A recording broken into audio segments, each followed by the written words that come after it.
전 세계가 지켜본 밀라노 동계 올림픽 폐막. 하지만 진짜 전쟁은 경기장 밖에서 시작됐습니다.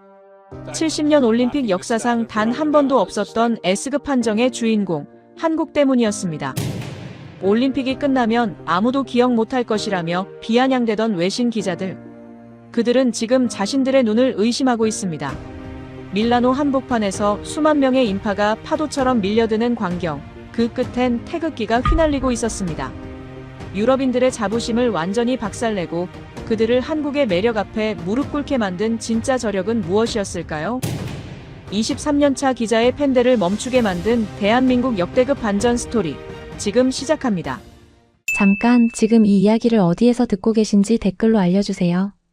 본 영상을 시청하신 후 이야기가 감동적이었다면 구독과 좋아요도 부탁드립니다. 그럼 바로 시작할게요. 밀라노 폐막 전날 오후였습니다. 저는 숙소로 돌아가던 길에 발걸음을 멈췄습니다. 골목 끝, 제가 3년 전에도 지나쳤던 그 박물관 앞에 줄이 서 있었습니다. 한참을 이어진 줄의 끝을 찾다가 저는 그냥 그 줄 맨 뒤에 섰습니다. 코리아 하우스였습니다. 올림픽 마지막 날까지 끝이 없던 줄, 옆 전시관들이 짐을 싸던 그 시간에도 오히려 더 길어지던 그 줄. 저는 그 줄의 의미를 사흘이 지나서야 비로소 이해했습니다. 저는 에단 콜린스입니다. 아일랜드 더블린 출신으로 AP통신 국제부 기자로 일한 지 올해로 23해가 됩니다. 런던, 카이로, 베이징, 상파울루. 분쟁 지역도 다녔고 정상회담도 따라다녔습니다. 올림픽 취재는 이번 밀라노가 5번째였습니다. 아테네에서 시작해 베이징, 런던, 리우를 거쳐 밀라노까지. 그 긴 여정 어딘가에 한국이 처음 등장한 것은 2002년 한일 월드컵 때였습니다. 서울 취재를 위해 사흘을 머물렀고 거리를 가득 메운 붉은 물결 속에서 수첩 몇 장을 채웠습니다. 그리고 그게 전부였습니다. 한국은 그렇게 제 취재 노트 어딘가에 기록된 뒤 오랫동안 다시 꺼내지지 않은 나라였습니다. 밀라노에 도착한 건 개막 사흘 전이었습니다. 저는 그때 이미 기사의 뼈대를 거의 완성해 놓은 상태였습니다. 메달 집계와 종합순위 분석, 이번 대회를 수놓은 스타 선수 특집, 그리고 폐막식 연출 프리뷰. 뻔하다면 뻔한 구성이지만 23해 동안 제가 직접 다듬어온 검증된 방식이었습니다. AP통신의 올림픽 기사는 감동수기가 아닙니다. 팩트가 먼저고 분석이 다음입니다. 그 원칙 하나로 저는 여기까지 왔습니다. 한국에 대해서는 물론 알고 있었습니다. 모르는 기자가 없을 정도로 이미 세계 무대에서 존재감이 뚜렷한 나라였으니까요. 반도체 하나로 세계 공급망을 쥐락펴락하는 나라. K-팝이라는 전례 없는 문화 현상을 만들어낸 나라. 이번 밀라노 대회에서도 빙상 종목 강국으로 세계의 시선을 받고 있는 나라. 취재 리스트 어딘가에 코리아 하우스 방문 항목이 적혀 있기는 했습니다. 그러나 솔직히 우선순위는 한참 아래였습니다. 그날 저녁 숙소바에서 독일 ARD 방송 기자 한나가 맥주잔을 내려놓으며 말했습니다. 코리아 하우스가 현지 커뮤니티 자체 평가에서 전체 1위를 받았다고요. 근데 더 이상한 건 평가한 사람 대부분이 올림픽 관계자가 아니라 밀라노 시민이라는 거라고 했습니다. 저는 잠깐 잔을 들었다가 내려놓았습니다. 밀라노 시민들이 왜 올림픽 홍보관을 평가하고 앉아있을까? 어차피 며칠 뒤면 다 사라질 텐데. 그렇게 생각하면서 저는 화제를 돌렸습니다. 그날 밤 제 취재 리스트에서 코리아 하우스의 순위는 바뀌지 않았습니다. 저는 그때 이미 이 올림픽의 결말을 알고 있다고 생각했습니다. 성화가 꺼지고 메달이 집계되고 선수들이 각자의 나라로 돌아가는 것. 화려하게 시작하고 조용히 사라지는 것. 23해 동안 저는 그 공식이 단 한 번도 빗나가는 것을 본 적이 없었습니다. 당연히 이번도 마찬가지일 거라고 믿었습니다. 다음 날 오후, 저는 숙소로 돌아가던 골목에서 발걸음을 멈췄습니다.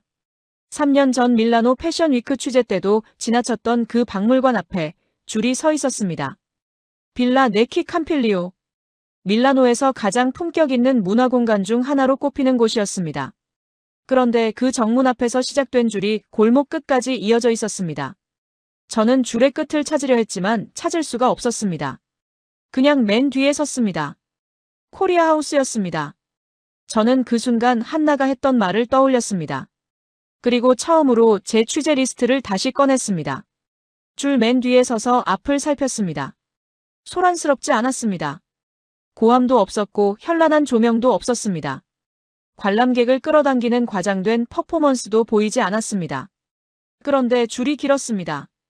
아주 길었습니다. 시선을 돌려 맞은편을 봤습니다. 프랑스관 앞에는 두세 명이 서 있었고 그 옆 캐나다관은 스태프들끼리 이야기를 나누고 있었습니다. 올림픽 폐막을 하루 앞둔 오후 행사장 전체에서 사람들의 발길이 조금씩 끊겨가는 시간이었습니다. 그런데 이 줄만은 달랐습니다. 저는 기자 본능으로 줄 안에 선 사람들을 천천히 훑었습니다. 유모차를 끄는 밀라노 젊은 부부가 있었습니다. 장바구니를 손에 든 60대 이탈리아 여성도 있었습니다. 장을 보다가 잠깐 들른 것처럼 보였습니다. 배낭을 맨 동유럽 청년 셋이 스마트폰을 보며 서 있었고 학교 수업을 막 마친 듯한 10대 청소년 무리도 있었습니다. 그리고 선수촌 점퍼를 입은 캐나다 바이애슬론 선수 한 명이 혼자 줄을 서 있었습니다. 국적도 나이도 이유도 제각각인 사람들이 한 방향을 향해 천천히 발을 옮기고 있었습니다. 관광객이 아니라 동네 사람들이었습니다. 그게 저를 멈추게 했습니다. 입구로 들어서자 공간이 달랐습니다. 빌라 네키 캄필리오의 정원과 건물이 그대로 살아있었습니다. 한국의 전시물이 이 공간을 덮어 씌운 게 아니라 공간 안에 조심스럽게 녹아든 느낌이었습니다. 저는 그 첫인상이 낯설었습니다. 국제행사의 홍보관이란 대개 자국의 것을 최대한 크게 펼쳐 보이는 곳입니다. 그런데 이곳은 달랐습니다. 박물관은 박물관으로 두고 한국은 그 안에서 자기 자리를 찾은 것처럼 보였습니다. 첫 번째로 눈에 들어온 것은 K 데스티네이션 게임 코너였습니다.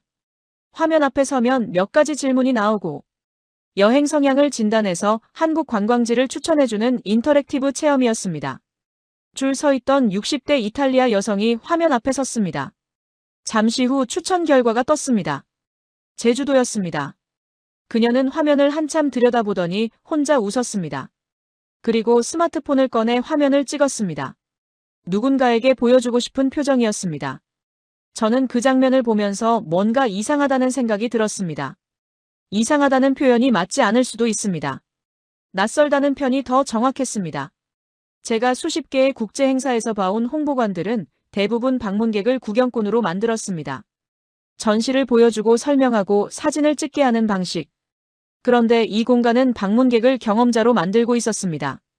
그 차이가 어디서 오는지 저는 그 순간 정확히 설명할 수 없었습니다. 다만 분명히 느꼈습니다. 안쪽으로 더 들어갔습니다. 한강 편의점 콘셉트로 꾸며진 공간이 나왔습니다. 컵라면, 삼각김밥, 음료들이 진열돼 있었고 한쪽에 테이블이 놓여 있었습니다. 캐나다 바이애슬론 선수가 그 테이블에 혼자 앉아 컵라면을 먹고 있었습니다. 뜨거운 국물을 한 모금 마시더니 눈을 감았습니다. 잠깐 그 자세 그대로 있었습니다. 무언가를 기억해내려는 사람처럼요. 그리고 천천히 눈을 떴습니다. 저는 그 옆을 지나치다가 멈췄습니다. 뭔가를 적어야 할 것 같았습니다. 수첩을 꺼냈지만 첫 줄을 어떻게 시작해야 할지 몰랐습니다. 결국 짧게 한 줄만 썼습니다. 이 사람들은 구경하러 온 게 아니다. 뭔가를 경험하러 왔다. K뷰티 코너로 발걸음을 옮겼습니다. 올리브영 인기 제품들이 진열돼 있었고 퍼스널 컬러 진단 체험이 운영되고 있었습니다. 그 앞에 긴 대기줄이 있었습니다. 저는 그 줄을 따라 시선을 옮겼습니다. 프랑스 억양의 두 여성이 제품을 들여다보며 이야기를 나누고 있었습니다. 한 명이 성분표를 손가락으로 짚으며 스마트폰으로 검색하기 시작했습니다. 그냥 구경이 아니었습니다. 뭔가를 알아내려 하고 있었습니다. 저는 한 바퀴를 돌고 나서 다시 입구 쪽으로 나왔습니다. 들어올 때와 같은 자원봉사자가 여전히 그 자리에 서 있었습니다. 허리가 곧았고 표정이 차분했습니다. 종일 서 있었을 텐데 피로한 기색이 없었습니다. 방문객이 나올 때마다 짧게 인사를 건넸습니다. 과하지 않게, 그러나 정확하게. 저는 박물관 정원을 빠져나오면서 뒤를 한번 돌아봤습니다. 줄은 여전히 길었습니다. 제가 들어갔다 나오는 동안 오히려 더 늘어난 것 같았습니다. 폐막을 하루 앞둔 오후, 다른 전시관들의 열기가 서서히 식어가는 그 시간에 저는 걸음을 멈추고 수첩을 다시 펼쳤습니다. 그리고 첫 줄 아래에 한 줄을 더 썼습니다. 과시가 아니라 일상. 그때는 그게 무슨 의미인지 정확히 몰랐습니다. 그냥 눈에 들어온 것들을 받아 적은 것뿐이었습니다. 하지만 나중에 그 두 줄이 제 기사 전체의 방향을 바꾸게 될 거라고는 그 순간 저는 전혀 알지 못했습니다. 다음 날 아침 저는 프레스센터로 일찍 나왔습니다. 전날 코리아하우스에서 품고 돌아온 질문이 하룻밤 사이에 더 선명해져 있었습니다. 감각으로는 분명히 뭔가 다르다고 느꼈습니다. 그런데 AP통신 기자로서 감각만으로는 부족했습니다. 숫자가 필요했습니다. 국제행사 운영팀이 공개한 공식 방문자 분석 자료를 열었습니다. 각 전시관별 방문객 수, 체류 시간, 재방문율, SNS 언급량 추이. 저는 기사 참고용으로 훑어보려 했습니다. 그런데 첫 페이지에서 손이 멈췄습니다. 코리아하우스 하루 평균 방문객 2,000명. 숫자 자체보다 그 아래 항목이 더 눈에 걸렸습니다. 사전 예약 현황. 운영기간 전 일정 마감. 예약에 실패한 방문객들이 현장을 직접 찾으면서 매일 수용 가능한 최대 인원이 채워지고 있다는 내용이었습니다. 전체 운영기간을 고려하면 최소 4만 명 이상이 코리아하우스를 경험할 것으로 추산된다고 적혀 있었습니다. 저는 다음 항목으로 넘어갔습니다. 방문객 구성 비율. 코리아하우스를 찾는 방문객의 70% 이상이 이탈리아 현지인이라는 수치였습니다. 저는 그 숫자 앞에서 잠시 멈췄습니다. 올림픽 기간 각국 홍보관의 주요 방문객은 대개 선수단 관계자, 해외 미디어, 그리고 올림픽을 보러 온 외국 관광객입니다. 현지인이 70%를 넘는다는 것은 이 공간이 올림픽과 무관하게 밀라노 시민들의 발길을 끌어당기고 있다는 의미였습니다. 전날 줄 안에서 봤던 장바구니든 60대 여성, 유모차를 끌던 젊은 부부. 그 장면이 이 숫자로 설명됐습니다. 다음 항목에서 저는 의자 등받이에서 몸을 앞으로 당겼습니다. 현지 커뮤니티 자체 평가 결과였습니다. 밀라노 현지 온라인 커뮤니티에서 각국 홍보관을 자체적으로 비교하고 평가하는 움직임이 있었고, 그 결과에서 코리아하우스가 최상위 등급으로 분류돼 있었습니다. 그리고 그 평가를 확인하러 세계 각국의 행사 기획, 관계자와 취재진이 코리아하우스를 벤치마킹하러 매일 방문하고 있다는 내용도 적혀 있었습니다. 경쟁자들이 배우러 오는 공간. 저는 그 대목을 2번 읽었습니다. 직접 확인하고 싶었습니다. 저는 자료를 덮고 다시 코리아하우스로 발걸음을 옮겼습니다. 도착하니 어제와 분위기가 비슷했습니다. 아니, 어제보다 조금 더 활기찼습니다. 폐막이 하루 앞으로 다가왔는데도 사람이 줄지 않았습니다. 퍼스널 컬러 진단 코너 앞에 30분 대기줄이 생겨 있었습니다. 저는 그 줄 옆에 서서 잠시 관찰했습니다. 기다리는 사람들이 지루해하지 않았습니다. 옆 사람과 이야기를 나누거나 이미 체험을 마친 사람들의 결과를 구경하며 웃고 있었습니다. 기다리는 시간 자체가 경험의 일부가 된 것처럼 보였습니다. 올리브영 제품 체험 코너에서는 프랑스 억양의 여성 2명이 수첩에 뭔가를 적고 있었습니다. 가까이 다가가 보니 제품명과 성분을 메모하고 있었습니다. 뷰티업계 관계자처럼 보였습니다. 저는 조심스럽게 말을 걸었습니다. 파리에서 온 뷰티 편집숍 바이어라고 했습니다. 공식 미팅이 아니라 그냥 둘러보러 왔다가 생각보다 흥미로운 제품이 많아서 메모하게 됐다고 했습니다. 그 한마디가 저한테는 어떤 수치보다 더 명확한 신호였습니다. 한쪽에서 낯익은 점퍼가 눈에 들어왔습니다. 어제 컵라면을 먹던 캐나다 바이애슬론 선수였습니다. 이번엔 혼자가 아니었습니다. 팀 동료로 보이는 2명을 데려왔습니다. 3명이 한강 편의점 코너 앞에 서서 메뉴를 고르고 있었습니다. 어제 먹은 게 맛있었던 모양이었습니다. 저는 그 장면을 보면서 재방문이라는 단어를 떠올렸습니다. 다시 자료로 돌아가 재방문 관련 항목을 찾았습니다. 전체 관람객 중 2번 이상 방문한 비율. 숫자를 보는 순간 저는 혹시 오류가 아닐까 싶어 원본 파일을 다시 확인했습니다. 오류가 아니었습니다. 셋 중 하나가 다시 돌아오고 있었습니다. 국제문화행사에서 이 숫자는 거의 나오지 않습니다. 사람들은 한번 보면 지나가는 게 보통이니까요. 자원봉사자의 설명 방식이 계속 마음에 걸렸습니다. 저는 한국문화체험 코너 앞에 서서 봉사자가 방문객에게 설명하는 방식을 한동안 지켜봤습니다. 흥분하지 않았습니다. 과장하지 않았습니다. 현대기술을 이야기할 때도 전통을 설명할 때도 같은 온도였습니다. 모든 것이 절제돼 있었는데 그 절제가 오히려 신뢰감을 만들고 있었습니다. 저는 그 방식이 낯설면서도 설득력 있다고 느꼈습니다. 프레스센터로 돌아오는 길에 수첩을 펼쳤습니다. 어제 적어둔 두 줄이 보였습니다. 이 사람들은 구경하러 온 게 아니다. 그리고 과시가 아니라 일상. 그 아래에 오늘 확인한 것들을 정리했습니다. 현지인 70%. 재방문. 벤치마킹 행렬. 사전 예약 전일 마감. 숫자는 감정이 없습니다. 그리고 숫자는 거짓말을 하지 않습니다. 제 감각이 틀리지 않았다는 것을 숫자가 조용히 확인시켜주고 있었습니다. 저는 처음으로 기사 방향을 진지하게 수정해야겠다는 생각을 했습니다. 머릿속 어딘가가 조금씩 흔들리기 시작했습니다. 아직 확신은 없었습니다. 하지만 이것이 단순한 문화 홍보 그 이상이라는 느낌, 그것만큼은 분명했습니다. 프레스센터로 돌아오는 복도에서 카를로스를 마주쳤습니다. 스페인 일간지 엘파이스 문화부 소속으로 유럽 내 아시아 문화 트렌드를 15년째 전문적으로 취재해온 기자였습니다. 저와는 베를린 영화제에서 처음 만났고 그 이후 국제 행사 현장에서 가끔 얼굴을 마주치는 사이였습니다. 냉정하고 분석적인 사람이었습니다. 감상보다 구조를 먼저 보는 유형이랄까요? 저는 그런 그의 시선을 대체로 신뢰했습니다. 카를로스가 먼저 말을 걸었습니다. 코리아하우스 취재하고 오는 길이야? 그렇다고 했더니 피식 웃었습니다. 요즘 거기로 발길이 몰리더라고. 나도 어제 잠깐 들렀어. 저는 데이터 이야기를 꺼냈습니다. 현지인이 방문객의 70%를 넘는다는 것, 사전 예약이 전일 마감됐다는 것, 타국 행사 기획자들이 벤치마킹하러 매일 찾아온다는 것. 카를로스는 커피잔을 손에 든 채 제 말을 들었습니다. 고개를 끄덕이지도 않았고 반박하지도 않았습니다.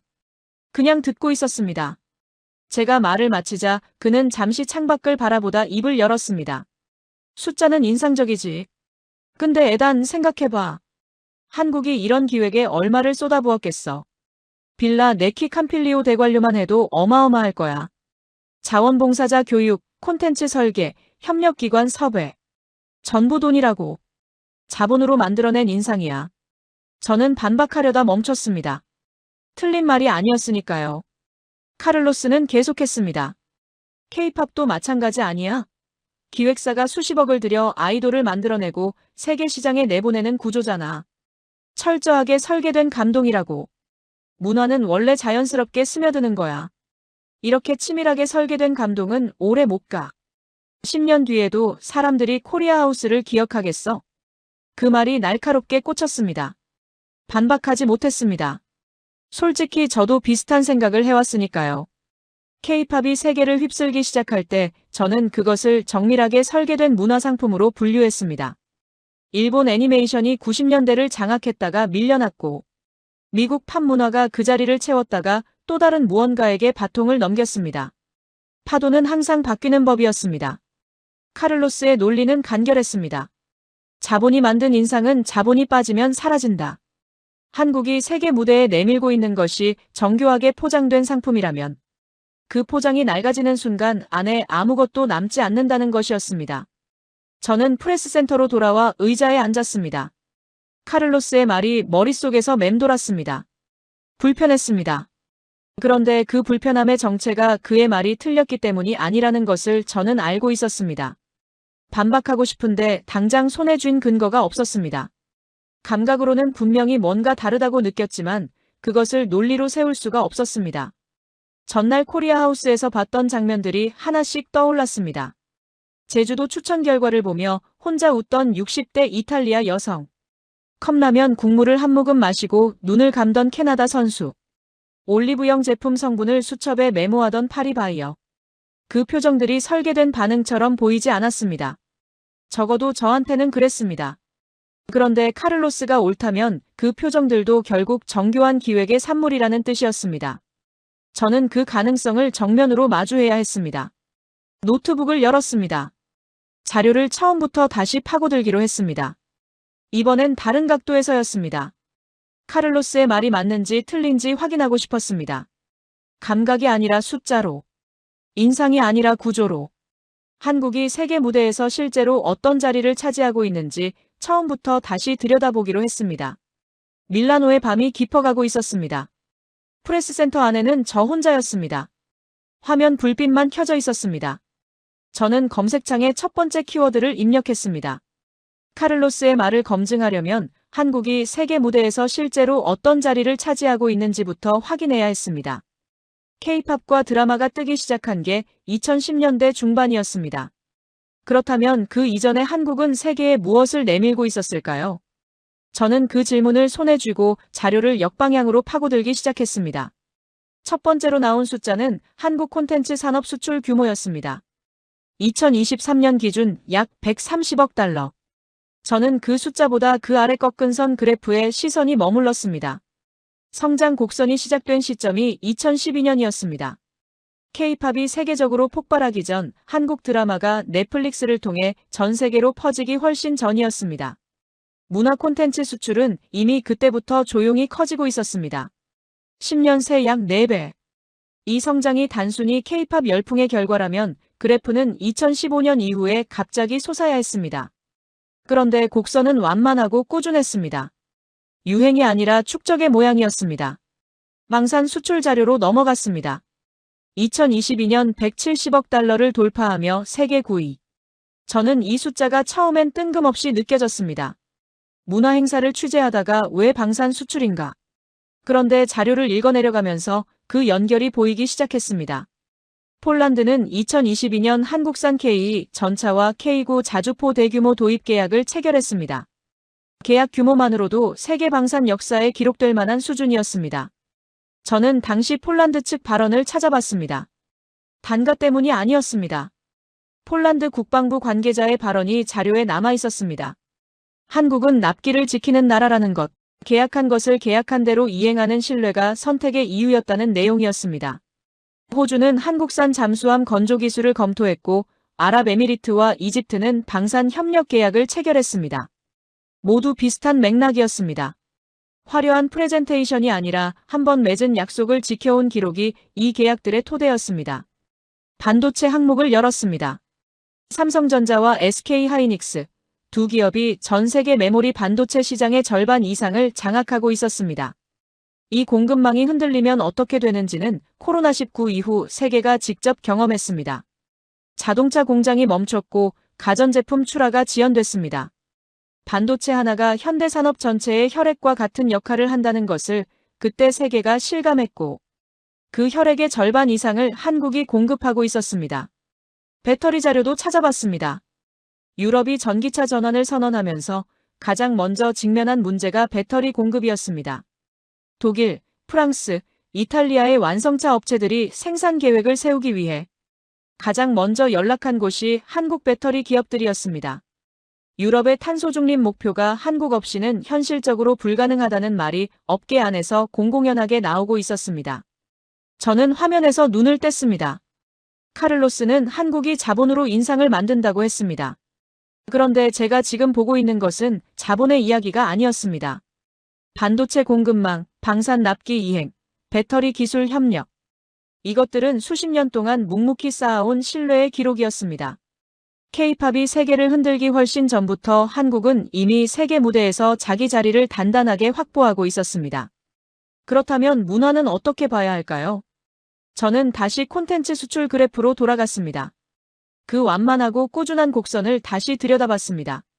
K-팝과 드라마가 세계를 흔든 것처럼 보이지만 그 바닥에는 수십 년 동안 납기를 지키고 품질을 지키고 한 번 맺은 계약을 끝까지 이행해온 기록이 자리하고 있었습니다.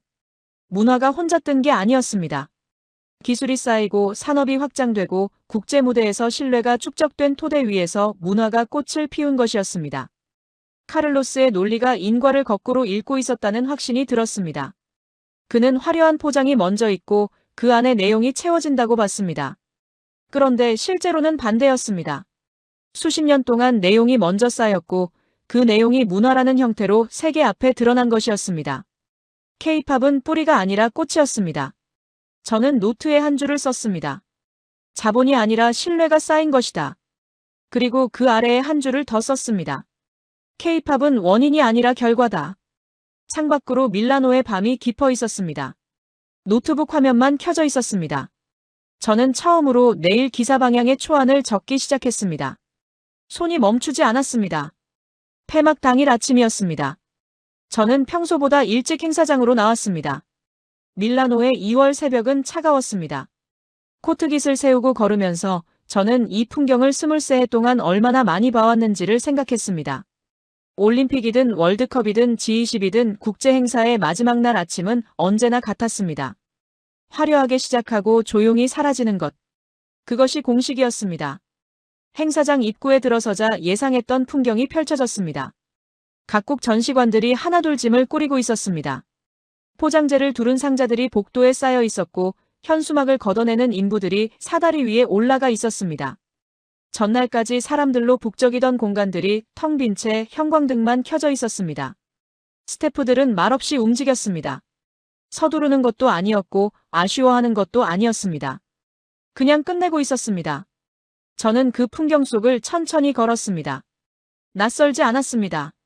그냥 그런 것이라고 그렇게 알고 있었습니다. 코리아 하우스 방향으로 발을 옮기던 순간 저는 걸음을 멈췄습니다. 사람 소리가 들렸습니다. 다른 전시관들이 침묵 속에 짐을 싸는 그 시간에 코리아 하우스 방향에서만 소리가 났습니다. 웃음소리도 섞여 있었습니다. 저는 그쪽으로 발걸음을 옮겼습니다. 가까워질수록 소리가 커졌습니다. 도착해서 본 것은 어제와 달랐습니다. 아니, 어제보다 더했습니다. 입구 앞 대기줄이 어제보다 길었습니다. 스태프들은 새벽부터 웃으며 움직이고 있었습니다. 올림픽 성화가 오늘 밤 꺼지는 날이었습니다. 그런데 이 공간만은 마치 오늘이 첫날인 것처럼 돌아가고 있었습니다. 저는 안으로 들어갔습니다.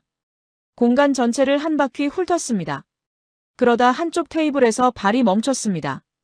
양복을 입은 남성 2명이 한국 측 담당자와 마주 앉아 있었습니다. 테이블 위에는 노트북과 서류가 펼쳐져 있었고 명함이 오가고 있었습니다. 저는 조심스럽게 다가가 귀를 기울였습니다. 북유럽 스트리밍 플랫폼 관계자들이었습니다. K-드라마 유통 협력을 논의하고 있었습니다. 구체적인 계약 조건이 오가고 있었습니다. 올림픽이 막을 내리는 바로 그날 아침, 계약의 씨앗이 조용히 뿌려지고 있었습니다. 다른 테이블로 시선을 옮겼습니다. 중동 국적으로 보이는 3명이 한국 측 담당자에게 무언가를 묻고 있었습니다. 스마트시티 에너지 관리 시스템 관련 기술 협력이었습니다. 배터리와 전력망 운영 쪽으로 깊은 관심을 보이고 있었습니다. 담당자는 서두르지 않았습니다. 차분하게, 그러나 정확하게 답했습니다. 그 여유가 오히려 신뢰처럼 느껴졌습니다. 저는 그 장면들을 보면서 이상하다는 생각이 들었습니다. 이상하다는 표현이 정확한지 모르겠습니다. 어제 카를로스가 했던 말이 떠올랐습니다. 자본으로 만든 인상이라고 했죠. 그런데 지금 제 눈앞에서 벌어지고 있는 것은 인상의 문제가 아니었습니다. 성화가 꺼지는 날, 다른 전시관들이 트럭을 부르는 속도로 짐을 싸는 동안 이 사람들은 전혀 다른 시간대 안에 있었습니다. 마치 행사가 끝난 게 아니라 이제 진짜가 시작된다는 듯이. 그때 옆에서 낯익은 목소리가 들렸습니다. 카를로스였습니다. 언제 왔는지 제 옆에 서서 코리아 하우스 내부를 천천히 훑어보고 있었습니다. 어제 저한테 자본론을 설파하던 그 사람이었습니다. 그는 한동안 말이 없었습니다. 북유럽 바이어들이 앉은 테이블을 보다가 중동 관계자들이 앉은 테이블로 시선을 옮겼습니다. 그리고 낮은 목소리로 물었습니다. 이거 원래 계획된 미팅이야? 아니면 즉흥이야? 저는 잠깐 생각했습니다. 그리고 대답했습니다. 둘 다야. 계획이 있었으니까 즉흥이 생긴 거지. 카를로스는 대답하지 않았습니다. 그냥 노트를 꺼냈습니다. 어제 저한테 10년 뒤에도 기억하겠냐고 물었던 그 사람이 지금 노트를 꺼내고 있었습니다. 저는 그 장면을 보면서 속으로 생각했습니다. 이상한 게 아니라고. 이건 처음부터 치밀하게 준비된 결과라고. 모두가 마무리를 향해 달려가는 시간에 한국만 홀로 다음을 준비하고 있었습니다. 감정에 올라탄 게 아니었습니다. 계획하고 쌓아두고 마지막 순간에 가장 선명하게 존재를 드러내는 방식이었습니다. 저는 제 안에서 오랫동안 굳어있던 무언가에 금이 가는 소리를 들었습니다. 그 균열이 불편하지 않았습니다. 오히려 시원했습니다. 저는 수첩을 꺼내 적기 시작했습니다. 손이 빨랐습니다. 프레스센터로 돌아온 것은 오후였습니다. 노트북을 열고 새 문서를 켰습니다. 기사 제목 칸에 커서가 깜빡이고 있었습니다. 저는 그 커서를 한동안 바라봤습니다. 손이 움직이지 않았습니다. 사흘 동안 제가 본 것들이 머릿속에서 겹쳐졌습니다. 빌라 네키 캄필리오 정원까지 이어진 줄. 제주도 추천 결과를 보며 혼자 웃던 60대 이탈리아 여성. 컵라면 국물을 마시고 눈을 감던 캐나다 선수. 폐막 당일 아침에도 계약서를 펼치던 북유럽 바이어들. 그리고 노트를 꺼내던 카를로스. 방향은 잡혀 있었습니다. 쓰고 싶은 것도 분명했습니다. 그런데 첫 문장을 쓰려는 순간 뭔가 단단한 것이 걸렸습니다. 저는 AP통신 소속 기자입니다. 세계 최대 통신사가 내보내는 기사는 감동수기가 아닙니다. 사실이 먼저고 분석이 다음입니다. 어느 한 나라를 향해 감정적으로 기울어서는 안 됩니다. 그것이 AP통신의 원칙이었고 제가 23해 동안 지켜온 기준이었습니다. 그런데 저는 지금 한국에 설득당하고 있었습니다. 이것이 문제였습니다. 저는 의자를 뒤로 밀고 눈을 감았습니다. 그리고 처음으로 돌아가려 했습니다. 다시 냉정하게 보려고 했습니다. 제가 사흘 동안 목격한 것들을 하나씩 다시 꺼내봤습니다. 코리아하우스의 동선은 의도적으로 설계돼 있었습니다. 입구에서 체험 코너, 안쪽으로 음식과 뷰티, 끝에 문화체험. 사람들이 자연스럽게 머무르고 이동하고 다시 처음으로 돌아오도록 짜여 있었습니다. 수십 곳의 후보지를 검토한 끝에 빌라 네키 캄필리오를 선택했다는 기록도 있었습니다. 자원봉사자 교육은 수개월 전부터 진행됐습니다. 북유럽 바이어와의 미팅, 중동 관계자와의 기술 협력 논의. 그것도 사전에 조율된 일정이었습니다.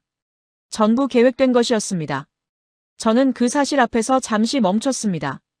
그렇다면 제가 사흘 동안 목격한 것은 정교한 연출이었던 걸까요? 카를로스의 말이 다시 귓속에서 울렸습니다. 자본으로 만든 인상이라고 했죠. 저는 그 질문을 회피하지 않고 정면으로 들여다봤습니다. 계획했다는 것은 준비했다는 것입니다. 그리고 준비했다는 것은 이 무대를 단순한 이벤트로 여기지 않았다는 의미입니다. 수십 곳의 후보지를 검토하고 수개월 동안 봉사자를 교육하고 바이어 미팅을 사전 조율한 것. 그것은 자본의 과시가 아니라 진지함의 증거였습니다. 연출과 진심이 반드시 서로를 배반하지는 않습니다. 그리고 결정적으로 숫자가 있었습니다. 방문객의 70%가 밀라노 현지인이었습니다. 저는 그 숫자를 다시 꺼냈습니다. 현지인은 속지 않습니다. 자기 도시에서 벌어지는 일에 가장 냉정한 사람들이 밀라노 시민들입니다. 관광객이라면 모를까 장바구니를 든 채 동네를 걷다가 줄을 서는 사람들, 이미 알고 있는 공간에 낯선 것이 들어왔을 때 가장 먼저 외면하는 것이 로컬입니다. 그런데 그들이 줄을 섰습니다. 그리고 다시 돌아왔습니다. 연출만으로는 불가능한 숫자였습니다. 그것은 무언가 진짜가 그 안에 있을 때만 나오는 반응이었습니다. 저는 다시 노트북 앞에 앉았습니다. 이번엔 다른 각도로 자료를 뒤졌습니다. 행사 주관 측 공식 운영 보고서, 타 전시관 관계자 인터뷰, 방문객 SNS 게시물 수백 건을 밤새 살폈습니다. 그리고 한 가지 사실을 다시 확인했습니다. 설계는 됐지만 반응은 설계되지 않았습니다. 제주도 화면을 찍던 여성의 웃음, 컵라면 국물 앞에서 눈을 감던 선수, 성분표를 메모하던 파리 바이어. 그 순간들은 기획서에 없었습니다. 사람들이 스스로 만들어낸 장면이었습니다. 감동과 저널리즘적 객관성이 반드시 충돌하지 않는다는 것을 저는 그날 밤 처음으로 받아들였습니다. 객관적이라는 것은 감동을 지우는 게 아니라 감동의 근거를 정확하게 쓰는 것이었습니다. 저는 근거를 갖고 있었습니다. 숫자도 있었고 현장도 있었고 구조도 있었습니다. 커서가 깜빡이는 제목 칸에 손을 올렸습니다. 그리고 천천히 타이핑했습니다. 올림픽이 끝날 때 한국은 시작됐다. 밀라노에 처음 도착했을 때 머릿속에 있던 제목과는 완전히 달랐습니다. 메달 집계, 스타 선수, 폐막식 연출. 그게 전부인 줄 알았던 그 기사와는 저는 처음으로 내일 아침 송고할 기사가 기대됐습니다. 23해 동안 그런 감각은 처음이었습니다. 창밖으로 밀라노의 밤이 내려앉고 있었습니다. 성화는 몇 시간 뒤면 꺼질 것이었습니다. 저는 첫 문장을 썼습니다. 이번엔 손이 멈추지 않았습니다. 기사를 송고한 것은 새벽이었습니다. 파일을 넘기고 나서 저는 한동안 자리에서 일어나지 못했습니다. 창밖으로 밀라노의 새벽이 천천히 밝아오고 있었습니다. 올림픽의 불꽃은 이미 꺼져 있었습니다. 성화가 꺼지는 순간을 저는 프레스센터 화면으로 봤습니다. 웅장한 음악이 흘렀고 조명이 하나씩 꺼졌고 경기장은 조용해졌습니다. 그리고 세계의 시선은 이미 다른 곳을 향하기 시작했습니다. 가방을 챙기려다 손이 멈췄습니다. 아직 쓰지 못한 것들이 어딘가에 남아있는 것 같았습니다. 저는 코트를 집어들고 밖으로 나왔습니다. 더블린으로 돌아가는 비행기는 오후였습니다. 시간이 있었습니다. 발걸음이 자연스럽게 코리아하우스 쪽으로 향했습니다. 취재 때문이 아니었습니다. 그냥 한 번 더 보고 싶었습니다. 마지막으로 행사장 골목에 들어서자 철수가 한창이었습니다. 어제보다 더 많은 트럭이 와 있었고 복도는 포장 상자들로 가득했습니다.